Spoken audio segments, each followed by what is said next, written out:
Hello students, welcome to ज्ञान सागर classes. आज के इस वीडियो में हम लोग एबीसी एनालिसिस कवर करने वाले हैं। किसका? पेपर नंबर जो 5 है हमारा सीएमए इंटर के अंदर, that is what, business laws and ethics, correct. तो इसके अंदर हम लोग एक बार देख लेते हैं हमारे लिए मोस्ट इंपॉर्टेंट चैप्टर्स कौन से हैं। वो कैटेगरी ए के अंदर प्लेस्ड है, जो लेस इंपॉर्टेंट है वो कैटेगरी बी है, और उससे भी लेस इंपॉर्टेंट कैटेगरी सी में रहेंगे। ओके, सबसे पहले देखिए इसमें यहाँ पे we have been provided with ये पूरा टेबल, करेक्ट। इस टेबल के अंदर हमारे पास चैप्टर्स ये गिवन है और हर अटेम्प्ट के अंदर कितने कितने मार्क्स के क्वेश्चंस इसमें से पूछे गए हैं।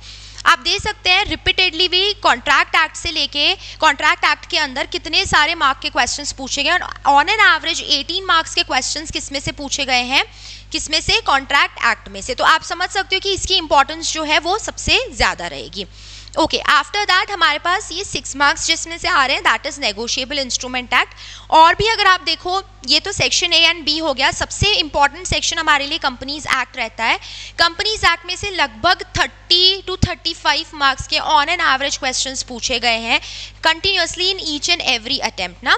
तो ये टोटल हमारे पास कितने मार्क्स हो गए? 33 मार्क्स हो गए। एवरेज मार्क्स इतने हमारे लास्ट 10 अटेम्प्ट्स के अंदर ये पूछे गए हैं।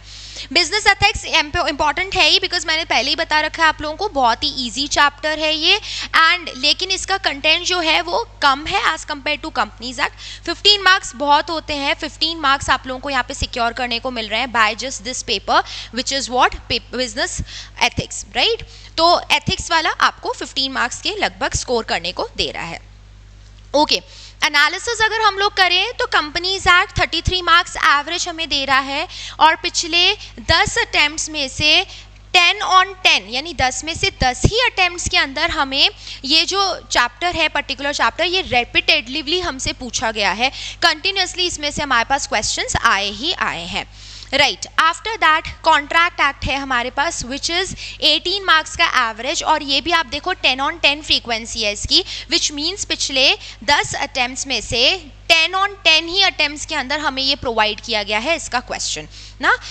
नेक्स्ट, बिजनेस एथिक्स, ये भी आपका एवरेज मार्क्स 13 कैरी करता है, और ये भी हर अटेम्प्ट के अंदर लगातार इसका कोई ना कोई क्वेश्चन ज़रूर पूछा गया है। ओके, अब मैं अगर बताऊं तो कंपनीज एक्ट के अंदर कुछ इंपॉर्टेंट चैप्टर्स हैं जो आप लोगों को पढ़ के ही जाने हैं। जैसे डायरेक्टर्स का टॉपिक हो गया, मोस्ट इंपॉर्टेंट है।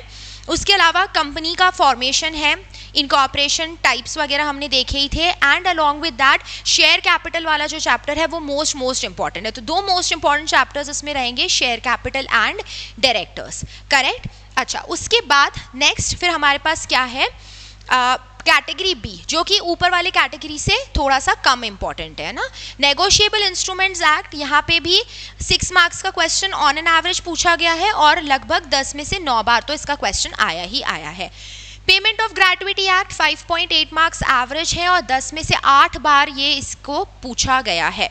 सबसे लीस्ट टाइम जो पूछा गया है वो फैक्ट्रीज एक्ट है, आप देख सकते हैं 5 मार्क का ही क्वेश्चन है, और 10 में से लगभग 6, मतलब मेजॉरिटी ऑफ द टाइम्स पूछा गया है। देखो, ये एनालिसिस देने के पीछे हमारा पर्पस ये नहीं है कि हम आपको ये कह रहे हैं कि आपको लेस इंपॉर्टेंट चैप्टर्स छोड़ के जाने हैं। नो, ऐसा नहीं है। छोड़ना हमें कुछ भी नहीं है। हमारे सारे चैप्टर्स हमारे लिए क्या है, इक्वली इंपॉर्टेंट है, correct. So all of them are equally important for us, fine.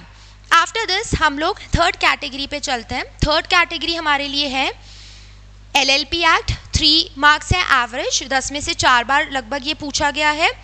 Cell of goods act 3 marks average है, 10 में से 4 बार ऑलमोस्ट ये पूछा गया। तो आप ये देखो कि हाफ ऑफ द टाइम भी ये नहीं आया है, तो आधे से भी कम बार ये पूछा गया है हमसे। Employees ESIC 2 marks average, 2 marks बहुत कम मार्क्स हैं, हाँ, लेकिन क्वेश्चन 4 बार और 3 बार इनका भी पूछा गया है।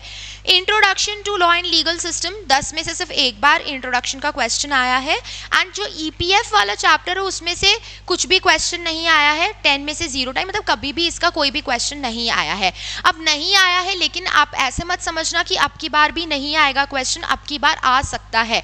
तो ऐसे छोड़ के कुछ भी नहीं जाना है, मार्क माई वर्ड्स। मैं ये नहीं कह रही हूँ कि एबीसी एनालिसिस देने से आपका कोई पोर्शन आपको छोड़ के जाना है, नहीं। आपके लिए सिर्फ ये एक गाइडेंस वीडियो है, सो दैट आपको पता लगे कि हमारे लिए कैटेगरी के अंदर मोस्ट इंपॉर्टेंट चैप्टर्स हैं। उसके बाद कैटेगरी बी में थोड़े से कम, कैटेगरी सी और कम। टाइम डिवोशन के हिसाब से भी है ये सारा कि आपको कैटेगरी ए पे सबसे ज़्यादा फोकस करना है, उसके बाद हमारे पास नेक्स्ट कैटेगरी आती है कैटेगरी बी, जिसमें थोड़ा सा कम वेटेज रहेगा, कम फोकस करेंगे, चलेगा। रिविजन्स अगर आप फर्स्ट वाली कैटेगरी में सपोज करो एटलीस्ट आपने 2 to 3 टाइम्स रिविजन किया है, तो आप एक बार भी अगर रिवाइज कर लेते हैं बी और सी को तो इतना भी मोर देन इनफ रहेगा। फाइन। तो अब इसको देख करके हमें ये समझ में आ रहा है कि हमें सबसे कम जो वेटेज है, सबसे कम हमें जिसको प्रेफरेंस देना है, प्रायोरिटी देनी है, वो हमारे लिए क्या रहेगा, EPF इंट्रोडक्शन वाला चैप्टर, राइट। इनको हमें सबसे लीस्ट प्रायोरिटी पे रखना है। उसके बाद थोड़ी सी प्रायोरिटी बढ़ा करके आप अकॉर्डिंगली इनको कर सकते हो, इसीलिए हमने इनको कहाँ रखा है, लास्ट कैटेगरी के अंदर रखा है, that is what, category C. Correct. तो मेक श्योर आप क्या कर रहे हैं, इन सब के एडिक्वेट नंबर ऑफ रिविजन्स कर रहे हैं, उसी से ही आपको कमांड आएगा।